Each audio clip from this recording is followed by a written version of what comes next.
Afin d'en faciliter son usage, le bâton de réglisse a été réduit en poudre. Cette poudre est alors à même d'être utilisée dans n'importe quel mets. Parmi ses principales propriétés, elle est expectorante, mucolytique, et donc elle facilite l'expectoration, elle est antitussive. Elle est aussi immunostimulante, antivirale, antibactérienne et antihistaminique. Elle est hépatoprotectrice et améliore la fonction de l'hépatique. Elle protège également le rein.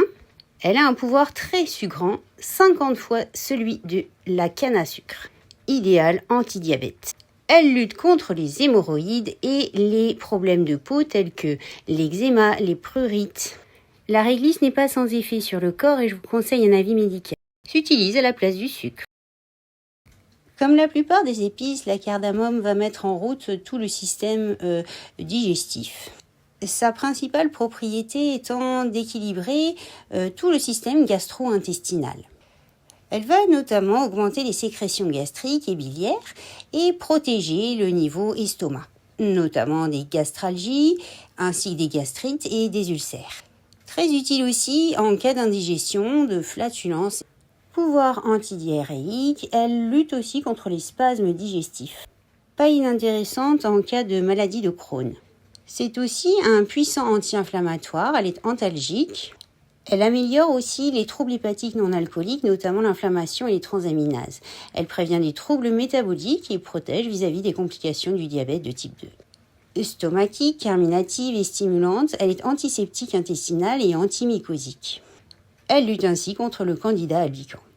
Créant une sorte de bouclier bactérien, elle régule la digestion et la flore intestinale. On peut par exemple se préparer en mixant bien les graines à du lait végétal, tel que du lait de riz ou du lait d'amande. On peut tout aussi bien en mettre quelques grains dans du café. La vanille issue de gousse peut aider à en préparer des extraits concentrés. Elle est cholérétique, elle stimule la digestion. Elle a un très grand pouvoir aromatisant. Elle est immunoprotectrice.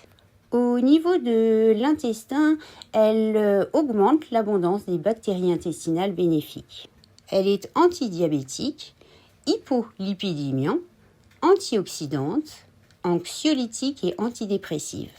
Elle a également un effet neuroprotecteur. Enfin, on ne négligera pas son effet analgésique ainsi que antalgique. On peut en ajouter dans du lait chaud ou même un cacao chaud, des tisanes ou du café.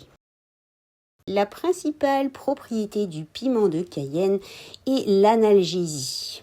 Il a la possibilité d'anesthésier localement lorsqu'on l'y appose de façon soit en onguent, soit bien grâce à des compresses, baume ou crème. Il retirera les douleurs d'arthrite ainsi que traitera les engelures. Les douleurs aussi de l'herpès, du zona, ce sera un analgésique local. En gargarisme également lors de l'enrouement et des laryngites. Ce procédé lui vient en fait du fait de cette sensation de chaleur de la peau et des muqueuses qui est liée à une vasodilatation réflexe avec sensation de brûlure intense. Vous pouvez ajouter 1 ou 2 flocons dans un milkshake à la banane.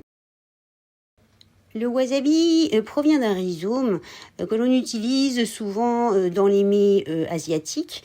Il est très comparable au niveau du goût à de la moutarde ou du réfort. On peut l'utiliser pour le fait qu'il soit un très bon dégageant du nez, des voies ORL et des voies respiratoires.